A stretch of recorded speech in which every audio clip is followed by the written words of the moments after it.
Hey, this is Fish on a Heater coming to you late at night on a pretty stormy night, so voice is going to be a bit lower tonight, but the content will be just as quality. This is a series called Go Battle Breakdown where we take a look at a single Go Battle League battle and break it down into bits and pieces to see what we can take from it to learn for future battles. Today we're doing the Remix Cup, and I'm going to be playing around with a lot of teams during this week, and this particular set I tried out a Nidoqueen lead, Jellicent, and a Abomasnow in the back. I like the way the three of them sync together, and just the amount of work you can do with that Nidoqueen Poison Fang is phenomenal. Let's check out how this particular battle went. So not a good start. And this is also where I plugged in my phone because it was getting low. So, yeah, Diggersby beats Nidoqueen pretty comfortably, especially since I was using Stone Edge on this one rather than Earth Power. Really, the main reason was the Mandibuzz matchup. I struggle a little bit against Mandibuzz with this team. If I haven't looked up yet how Earth Power Nidoqueen does against Mandibuzz, because I feel like those Poison Fangs might add up enough to give it some play. And if I do switch Earth Power onto it, then that means I'm much better against like a Registeel lead or something like that, and of course a Diggersby lead. I didn't think Diggersby would be particularly popular, even though it is number one, just because, anything XL is just so hard to come by and build. So let's see, just for argument's sake, how Nidoqueen does against Diggersby with Stone Edge.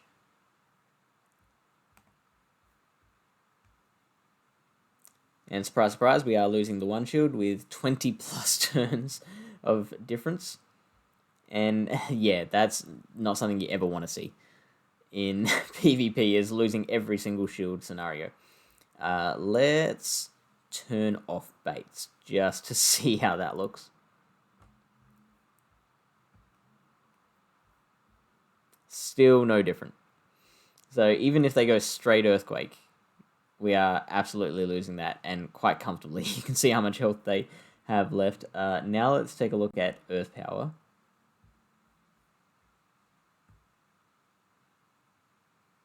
And we are winning the 2-0 and the 1-0. Progress. Either way, you don't want to be matched up in this particular matchup. So I've got to make a choice.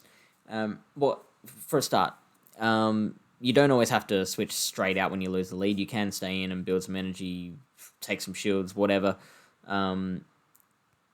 Is that something you want to do in this particular situation? I would say no, because they're never gonna shield.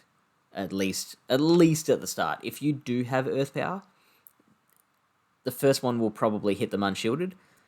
The second one, they're gonna be a bit wiser to it, or they have that information now, and so they can act on it. An Earth Power will take out about a third of a Diggersby, so they have plenty of HP left to play with. Even if you do land that Earth Power unshielded, you can try and the best I can offer you is to debuff them once, which they won't shield. I can guarantee you that. And then try and switch out into something else. But, as soon as you do that, they're going to switch out themselves. So I wouldn't recommend staying in at all. I guess just trying to... So this is the best thing you could possibly do, is build up to a Poison Fang and then switch out. Now... whoops, that's... I didn't know I could do that. Well, now I've got to get it to 100. Hang on. There we go. What was I saying?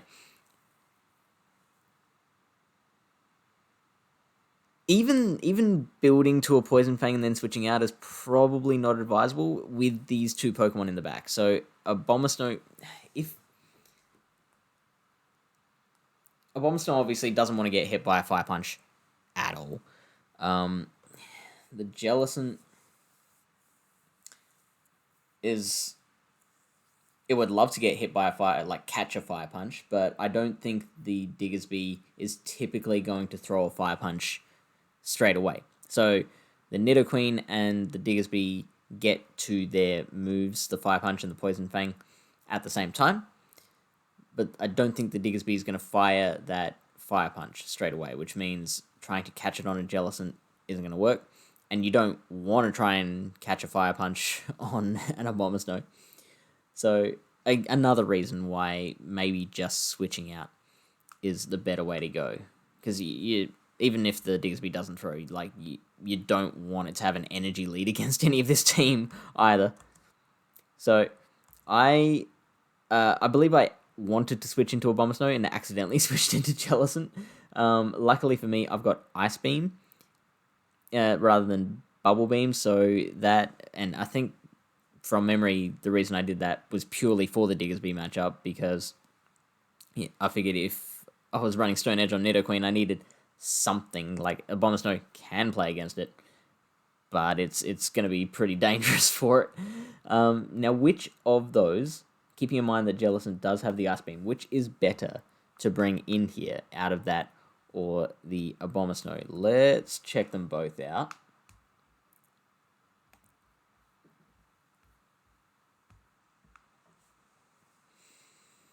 So Jellicent wins that one. Oh, sorry, I've got baiting turned off here from some previous sims. Okay, so yeah, Diggersby is winning that one pretty comfortably. We're only winning the 2-0 and the 2-1. But as you saw before, things do change if they don't try and bait. If they just try and go straight Earthquake, then suddenly we're winning a lot more of those situations. We've flipped the 1-0, the 1-1, and the 2-1, and seeing those even shield scenarios in our favor is really good. Like, that's kind of our standard. That's what we like to see the most. So that is if they go straight Earthquake. The other option is if they do try and bait and we call it. So let's turn baiting back on, and we'll turn sandbox mode on. We'll click on this fire punch, and we won't shield it.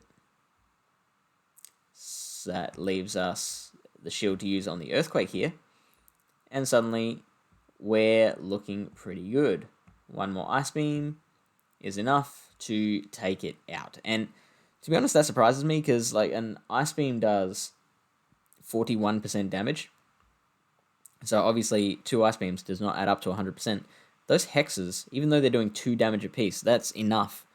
Like, all these hexes throughout the course of the battle, they're adding up enough so that the Ice Beam does just enough damage. And look at that, it's by 2 HP. It's doing 71 damage to a 69 HP Pokemon. Anyway, so if you call the first bait and it is a bait, then you're in a very good position there as well. So you can win that with Jellicent, but it requires a bit of guesswork and luck.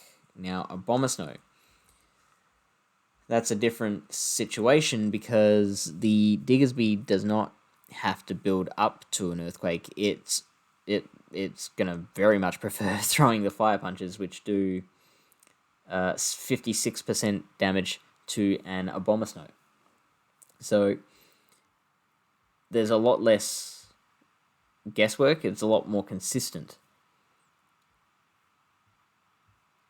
Having said that, Abomasnow winning all 3 of the even shield situations, absolutely kicking Diggersby's butt with a shield advantage, and then absolutely collapsing with a shield disadvantage.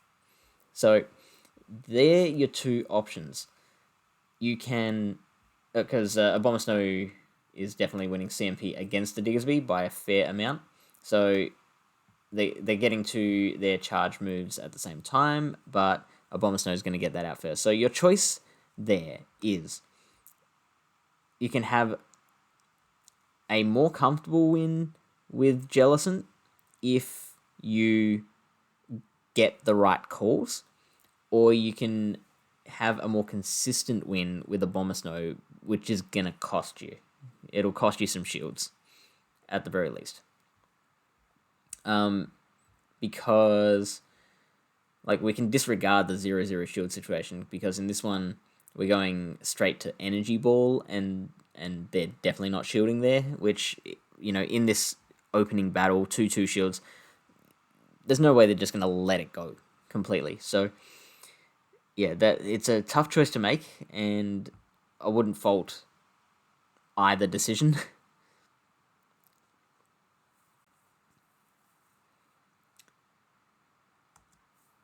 The Diggersby, I wouldn't shield if I were the Diggersby. If I'm like, the Diggersby doesn't know what move I'm running, so if they don't shield and it turns out I'm running Bubble Beam, then that's great. They know they've got the battle pretty much on lock. They can really probably just go straight Earthquake and take out that battle. Almost, like, if I do want to invest some shields, then I can flip that, but it's very costly, and I'd probably rather try and use my shields elsewhere. So, if it is Ice Beam, if they don't shield and it is Ice Beam that they get hit by, it does hurt. It takes out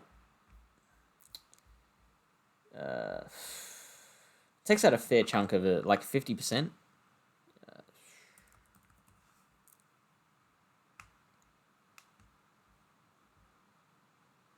Oh, 41%.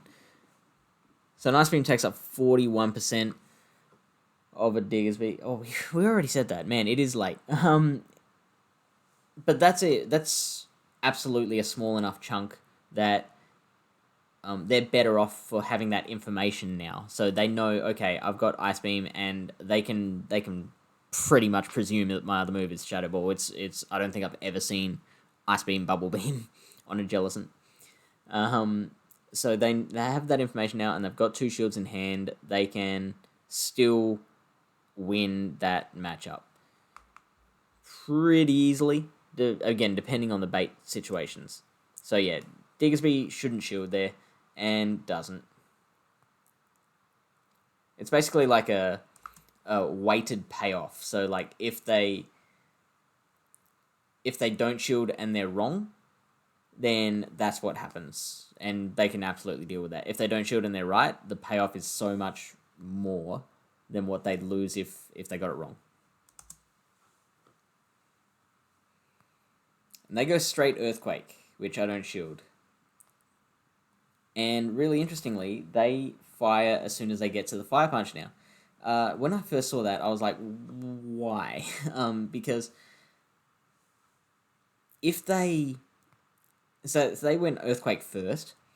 If they had built up to an Earthquake again and then tried to go for Fire Punch, and I do end up shooting that, then what that ends up doing is it's exactly the same situation as what you'll see on PV Poke, where it baits first, but it's just flipped the other way around. So the end result is still exactly the same. I'm still 1 shield down, and they've hit me with an Earthquake. Because they've fired straight away, I know it's a Fire Punch, and a Fire Punch does 11.5% damage. I don't need to shield this. But I would say, what I've realized is, I would say I am about 2 Fire Punches away from fainting there. So it still places a bit of pressure on me. Like, I'm still stuck in that matchup. It's still going to take me a long time to get to the Ice Beam. So throwing Fire Punches is actually not a bad move. What they could do is build up 10 Mud Shots of energy and then maybe fire back to back if they want, or something like that. Because either way, I'm going to get to a second Ice Beam in that time. So they'll have to use 1 shield at least. But yeah, throwing straight Fire Punch here isn't the worst thing in the world.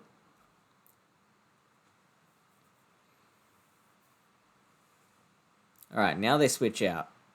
And I have the reflexes to throw Shadow Ball here, and they mustn't have thought that I did have that quick reflexes, because they didn't shield. I'm guessing that they assumed that they'd caught an Ice Beam there. So now, we're in a situation where, okay, so I don't have my switch clock up. I've got to just stay in this matchup. I'm not going to get to another charge move. It's basically just get in as much damage as possible before going down. And now what do I bring in? I've got Nidoqueen and Abomasnow.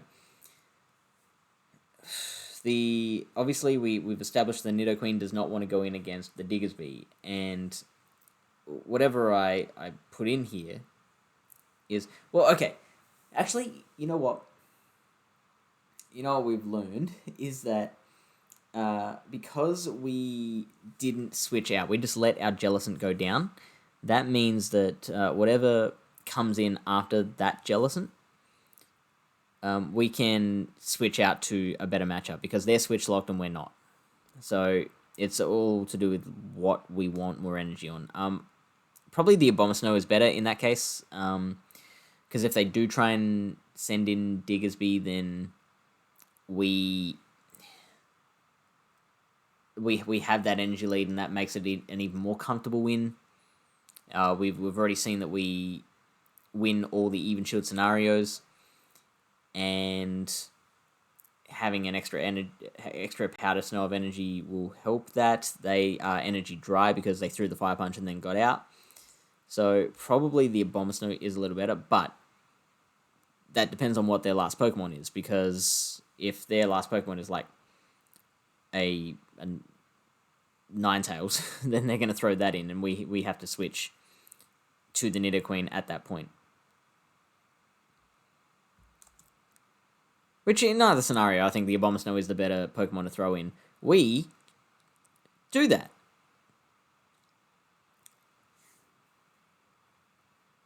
And we let this go, interestingly. So now we're pretty much in Fire Punch range from the Diggersby. They end up throwing in Wigglytuff, which is pretty good for us because, like I said, they're switch locked. We're not. We can switch straight into the Nidoqueen and get a lot of good use out of that Nidoqueen before the Diggersby comes back and brings the Roosters home. What was that? That was late fish. That was oh man, I need to finish this off and go to bed. So, okay. How should we play this? It's going to be 10 charms to get to an Ice Beam. Do we want to shield the Ice Beam, or do we want to just let the Nidoqueen go down? That probably depends on how much HP the Wigglytuff has left, because if it's low enough, then we can maybe farm with the Abomasnow, but then our Abomasnow is pretty low, so we probably don't want to risk farming and, getting too much of that HP knocked out. So let's see how that matchup plays out. Nidoqueen versus Wiggly. And we've got the Stone Edge.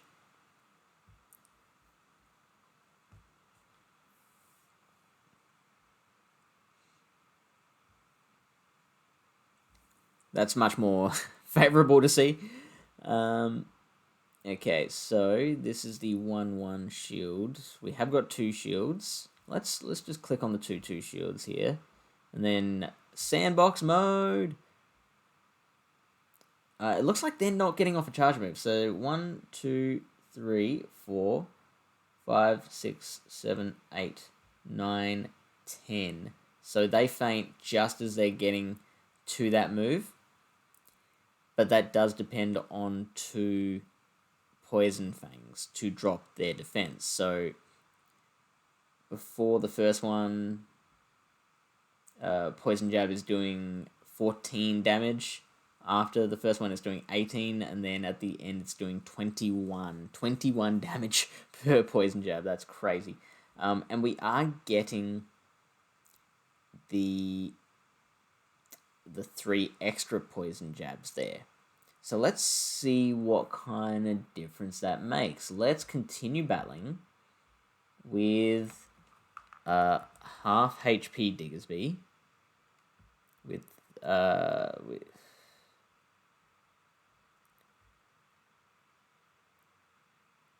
Oh, now we were assuming that the Wigglytuff uses both shields there, which we probably don't want to do. So let's go the 0-0 shield. No, not Diggersby. We want Wiggly.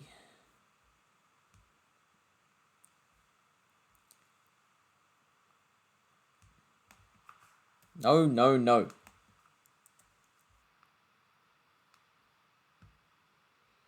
Okay, so this is the 0 shield, and they don't shield that, and we are getting 2, 3, 4 extra poison jabs. That makes a big difference. Okay. So, because I think it's more likely that they don't shield the Wigglytuff there. And now in comes Diggersby,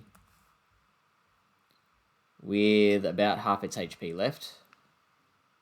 So, what is that, like 85? Mathematics. Interesting that this is just looking to go Stone Edge here. It just goes straight to Stone Edge. And the Diggersby has to go for Earthquake. The Fire Punch isn't enough. So the Stone Edge is still doing 40% damage. Oh, 40% of the remaining HP, so not 40% of total HP. Remember that one. And Poison Fang doing 20% of remaining damage. I still think Poison Jab might be the better way to go. If we take this out, we managed to get 2 Poison Fangs off. We drop their HP to 19, and now they've got 2 debuffs. And so we continue battling now, and in comes Abomasnow. We've still got 2 shields, and so do they, but at that point, we don't care. We don't even need 1. We can win that with 2 shields. Bada bing, bada boom. Done and done. Let's see. That actually might be how we ended up playing it.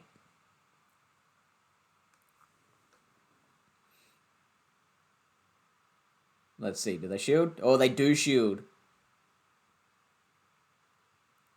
Okay, we try and debuff once.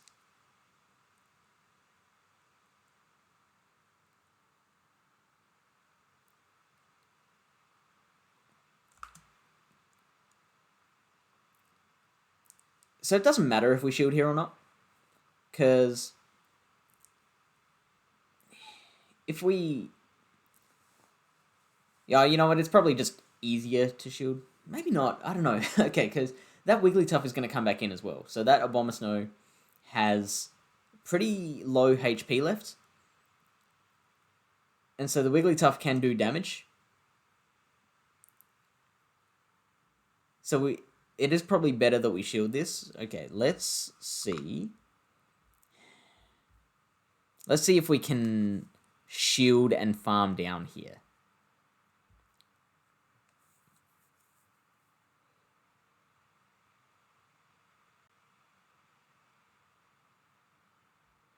Okay, so we've got 3 poison jabs.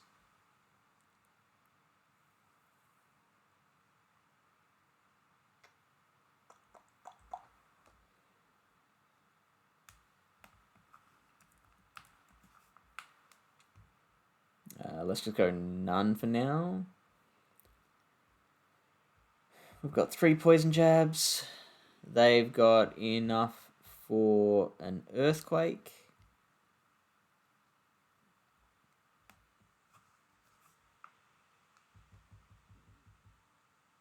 There we go. Does that amount of HP seem right? Maybe let's give him a bit more. 30. Yeah, it seems about right. And we'll battle that, and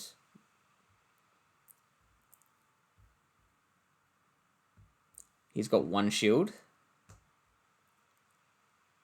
We've got 2. Alright, let's see how that goes.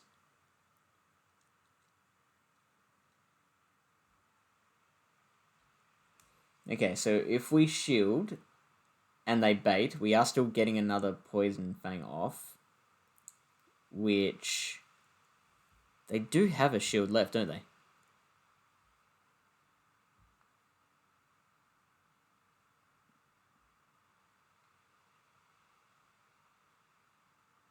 Yeah, they still do have that shield left.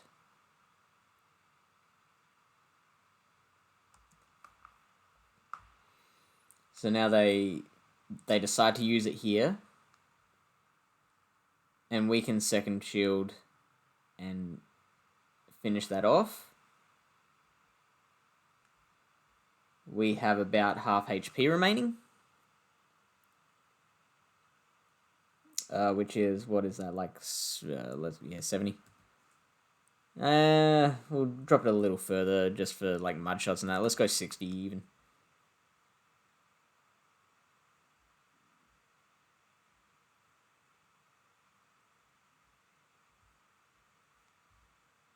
And then let's go the 60 HP against the Wigglytuff. Look, at that stage, I think we're kind of losing it now, but I think it would have been wisest to just double shield and finish the job with the Nidoqueen, which is not what I did.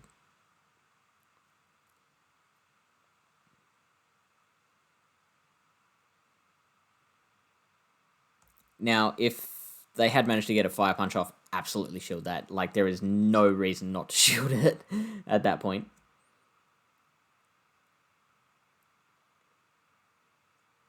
There's a Weather Ball. And finish it off with an Energy Ball. Now, that is important. I had to go for the Energy Ball there. I don't think Weather Ball would have been enough. Let me double check that.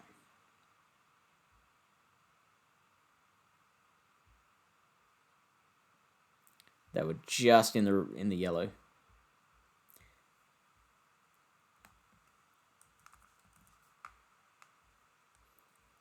So Weather Ball does 33%, Energy Ball does exactly 50%. So, look,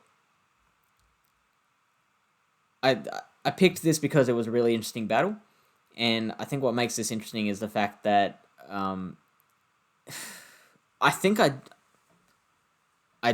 did play it well, but despite that, I still nearly screwed it up by managing to lose with 2 shields in hand, which is nuts. I absolutely should have. Yeah, there was no reason to not shield a charge move coming in from Diggersby when I knew that Wigglytuff was in the back there and didn't. And Charmers don't care whether you've got shields in hand. So in that situation, even if you're in a situation where your Pokemon is a really bad matchup against their Pokemon, if it's at the end, you know they've got a Charmer in the back, you know that you're not going to have to use any more shields for the rest of the battle, use it then.